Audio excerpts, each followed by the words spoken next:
جس شخص کی بیوی ناراض ہو بغیر کسی شرعی وجہ کے، جیسے ہماری آج کل کی ناراضگی ہے، پیچھے کوئی شرعی وجہ نہیں، اور اس کو خامند کو ناراض کر کے وہ رات گزار رہی ہے، تو ساری رات اس پہ اللہ کی لعنت برستی رہتی۔ میں اپنے گاؤں میں تھا، ایک بچی رات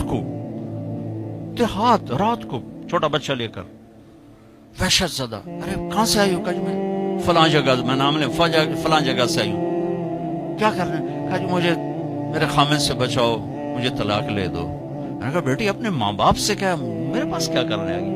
کہا جی وہ کہتے ہیں تو نے طلاق لی تو ہم تمہیں قتل کر دیں گے، اور میرا خامد روزانہ مجھے مارتا ہے، آج تک کوئی دن ناغہ نہیں، روز مجھے مارتا ہے، اللہ کے واسطے میری جان بچاؤ۔ کہ بیٹی میں کیا کر سکتا ہوں، میرے پاس آنسوؤں کے سوا کچھ بھی نہیں، میں تو یہ دعا کر سکتا ہوں، رو سکتا ہوں، اور میں کچھ نہیں کر سکتا۔ میں تمہارے خاندانی معاملات میں کیسے دخل دوں؟ ہاں میرا کوئی رشتہ ناتا ہوتا تو پھر میں کوئی دخل دیتا، لیکن میں تمہیں جانتے نہیں تم کون ہو۔ البتہ میں نے اس نے کہا چلو میرے کسی بھائی سے بات کرو، میں نے اس کے بھائی سے تھوڑی سی بات کی، بھائی اپنی بہن کا خیال کرو، آگے میں نے کچھ نہیں کہا۔ یہ میرے معاشرے کے سلگتے ہوئے مسائل ہیں۔